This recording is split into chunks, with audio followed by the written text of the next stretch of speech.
আমার চ্যানেলে তোমাদের সকলকে স্বাগত।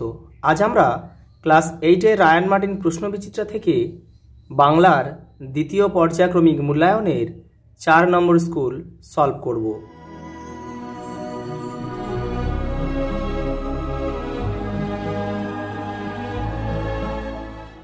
চার নম্বর স্কুল।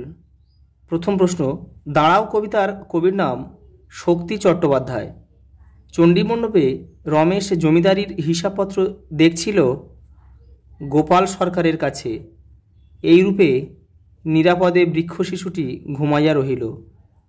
উত্তরপাড়া থেকে ছেনুমাসিরা এসেছেন। আমাদের পাঠ্য জীবনানন্দ দাশের কবিতাটির নাম গড়াই না, এটা হচ্ছে পাড়াগার দুপোহর ভালোবাসি। প্রভিন্সিয়াল কনভেন্স হবে নাটোরে। 2 দাগের প্রশ্ন দেখো, পূর্ণ বাক্যের নিচের প্রশ্নগুলির উত্তর লেখো। দাঁড়াও কবিতায় কবি কাকে মানুষের পাশে দাঁড়াতে বলেছেন? স্বার্থপর মানুষকে সব রকম স্বার্থবুদ্ধি ত্যাগ করে অসহায় মানুষের পাশে দাঁড়াতে বলেছেন। পরেরটা, তুমি অত্যন্ত হীন এবং নীচ। কে কাকে হীন ও নীচ বলেছে? রমেশ কথাটি বলেছে রমাকে। গলির মোড়ের গাছটিকে কবির প্রথমে কি মনে হয়েছিল? গাছের প্রেতছায়া। বৃক্ষ শিশু কোথায় নিরাপদে নিদ্রা যায়? কঠিন ঢাকনাযুক্ত বীজের মধ্যে।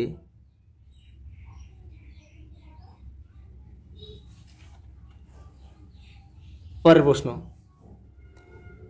দুর্বার ইচ্ছায় হাওয়া কি কি ছুঁয়ে গেছে? পৃথিবীর সব জল সব তীর ছুঁয়ে গেছে। পরের প্রশ্ন দেখো, বুকুর বাড়ি কলকাতার কোন অঞ্চলে ছিল?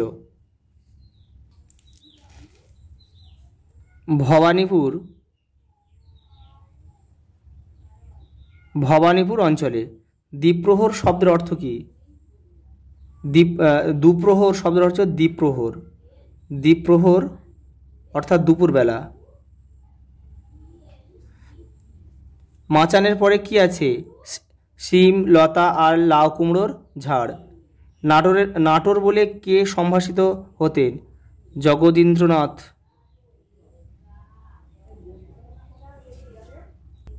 পরের প্রশ্ন দেখো, গ্রামের একমাত্র ভরসা ছিল 100 বিঘা জমি। পরের প্রশ্ন, 3 দাগে 2-3টি বাক্যে যে কোনো 2টি প্রশ্নের উত্তর দাও। অবিশ্বাস্য চোখে চেয়ে দেখলুম। বক্তার চোখে অবিশ্বাসের ঘোর কেন? দেখে নাও। এই যে অবিশ্বাস্য চোখে চেয়ে দেখলুম, কবির চোখে অবিশ্বাসের ঘোর কেন, এটা কিন্তু ছন্নছাড়া থেকে নেওয়া হয়েছে। এখান থেকে তোমাদের এবারেও কিছুটা লিখতে হবে, এই পর্যন্ত লিখতে হবে। পরের প্রশ্ন দেখো, মাছ তুলে দ্বীপ জলে কেন? এই যে এখান থেকে এটা লিখতে হবে। জাহাজ যখন রাতের অন্ধকারে চলে তখন দূর থেকে তার উপস্থিতি বা অবস্থান নির্ণয়ের জন্য মাছ তুলে দ্বীপ জলে। পরের প্রশ্ন দেখো, স্বপ্নে যে বেদনা আছে, কবির স্বপ্নে কেন বেদনার অনুভূতি? দেখে নাও। এই যে এখান থেকে কিন্তু তোমাদের লিখতে হবে, এখান থেকে এই পর্যন্ত পড়ে তোমাদেরকে একটু ছোট করে লিখতে হবে। পরের প্রশ্ন দেখো, গড়াই নদীর তীরে কবিতায় কাদের কিভাবে বেড়াতে আসার কথা বলা হয়েছে? দেখে নাও। এই যে এই প্রশ্নটা কিন্তু, এই যে ডাহুক মেহেরা বেড়াইতে আসে গানে গানে কথা কয়ে, তোমরা ডাহুক মেহেরা বেড়াতে আসে কিভাবে আসে সেটা এখান থেকে এই পর্যন্ত রয়েছে। পরের প্রশ্ন দেখো, ঘৃণায় লজ্জায় ক্রোধে ক্ষোভে রমেশের চোখ মুখ উত্তপ্ত হয়ে উঠল কেন? দেখে নাও। এই যে এখান থেকে এটা পুরোটা লিখতে হবে। পরের প্রশ্ন দেখো, গাছের জীবন মানুষের জীবনের ছায়া মাত্র। লেখকের একথা বলার কারণ কি? দেখো এই যে গাছের জীবন মানুষের জীবনের ছায়া মাত্র, এখান থেকে এটা তোমাদের লিখতে হবে। পরের প্রশ্ন দেখো, ডাম্বলকে স্কুলে ভর্তি করা হয়নি কেন? দেখে নাও। এই যে ডাম্বলকে স্কুলে ভর্তি করা হয়নি কেন, এটা পুরোটা লিখতে হবে কিন্তু। পরের প্রশ্ন, নাটোর নেমন্তন্ন করলেন, নেমন্তন্নর তালিকায় থাকা নামগুলি উল্লেখ করো। এই যে এখান থেকে কিন্তু শুরু, প্রশ্নটা এখান দেখে নয়, এপারে রয়েছে। এই যে রবীন্দ্রনাথ, দীপুদা, জানকীনাথ ঘোষাল, ডব্লিউ.সি. ব্যানার্জি, লীলামোহন ঘোষ, লেখকের মেজ জ্যাঠামশাই সুরেন্দ্রনাথ বন্দ্যোপাধ্যায় এবং অবনীন্দ্রনাথ নিজে। পরের প্রশ্ন দেখে নাও, মান 4-এর প্রাণ আছে এখনো প্রাণ আছে কার লেখা কোন কবিতার পংক্তি? কার লেখা? অচিন্ত কুমার সেনগুপ্ত। আচ্ছা, কবিতার নাম আছে ছন্নছাড়া। ছন্নছাড়া। আশাবাদের তপ্ত শঙ্খধ্বনি কিভাবে এই কবিতায় ঘোষিত হয়েছে লেখো, দেখে নাও।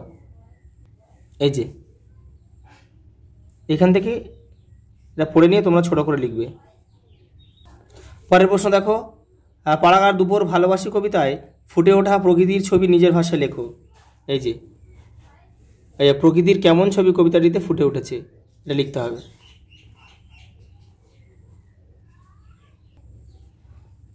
পরের প্রশ্ন দেখো, মানুষ খাঁটি কিনা চেনা যায় শুধু টাকার সম্পর্কে কার সম্পর্কে কে কথাটি বলেছিল?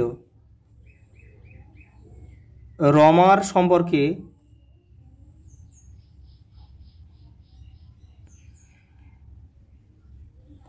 বলেছিল। কে বলেছিল? রমেশ বলেছিল। বক্তার এই কথা বলার কারণ কি দেখে নাও। এই যে কেন বলেছিল এখান থেকে এই পর্যন্ত লিখবে। পরের প্রশ্ন দেখো, কি করে বুঝবো আসলে কি করতে হবে? কে কাকে কথা বলল? বুকু নির্মলাকে বলেছিল। সে কেন কথাটি বলেছিল দেখে নাও। এই যে এই আচরণের কারণ এটা লিখতে হবে, এটা এখান থেকে ছোট করে লিখবে।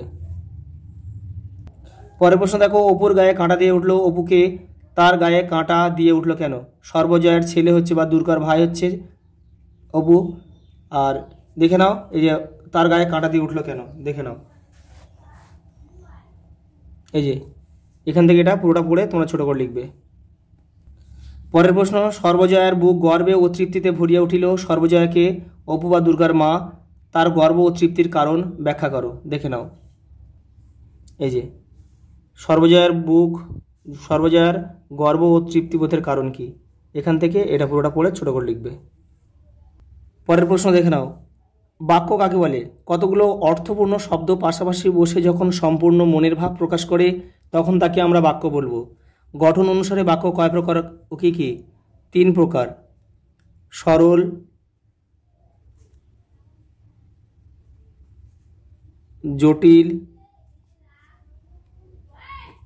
জটিল ও যৌগিক বাক্য।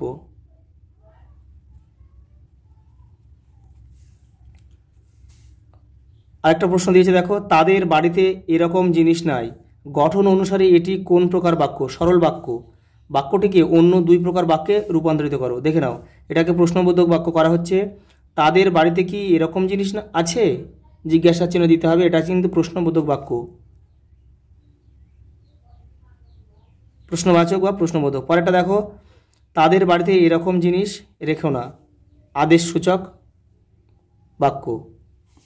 পরেরটা দেখো, আচ্ছা বলো তো এই গাছ আর এই মরা ডালে কী প্রভেদ?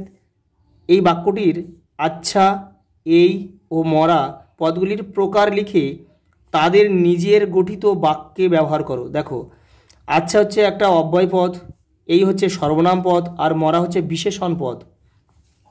প্রথমে আচ্ছা দিয়ে একটা বাক্য রচনা দেখে নাও। আচ্ছা তাহলে আমি যাই। পরেরটা এই দিয়ে, এই বইটি আমার। বিশেষণ হচ্ছে মরা আজ রয়েছে এখানে এ গ্রামের পাশে মরা নদী 12 মাস। পরেরটা দেখো, মাথা শব্দটিকে বিভিন্ন অর্থে প্রয়োগ করে 3টি বাক্য রচনা করো দেখে নাও। তোমাদের ভাষা পাঠের 63 নম্বর পেজে উত্তরটা রয়েছে দেখে নাও। এখানে কিন্তু অনেকগুলো রয়েছে, প্রায় 11টা মতো রয়েছে। তোমরা এখান থেকে যে কোনো 3টে তোমাদের সহজ মতো করে যে কোনো 3টে লিখে কিন্তু বাক্য রচনা সমেত কিন্তু তোমাদের লিখতে হবে, মানেটা সমেত, অর্থ সমেত কিন্তু লিখতে হবে, যে কোনো 3টে করবে। পরেরটা দেখো, তোমাদের এলাকার জলাভূমির সংরক্ষণ ব্যাপারে উপযুক্ত কর্তৃপক্ষের দৃষ্টি আকর্ষণের জন্য বহুল প্রচারিত কোনো সংবাদপত্রের সম্পাদকের কাছে চিঠি লেখো। তোমাদের টেক্সটের ভাষাতে মানে ভাষার টেক্সট বা টেক্সট বইটাতে 69 নম্বর পেজে কিন্তু উত্তরটা রয়েছে, দেখে নাও। এই যে এখান থেকে কিন্তু ঠিক যেমন হয় লেখা ঠিক তেমনভাবে কিন্তু তোমাদের লিখতে হবে। এখানে বিষয় দিতে হবে, বাঁদিকে ঠিকানা দিতে হবে, দিয়ে এপারেও রয়েছে কিছুটা, এই পর্যন্ত লিখতে হবে। আজ এই পর্যন্ত, দেখা হবে পরের ভিডিওতে।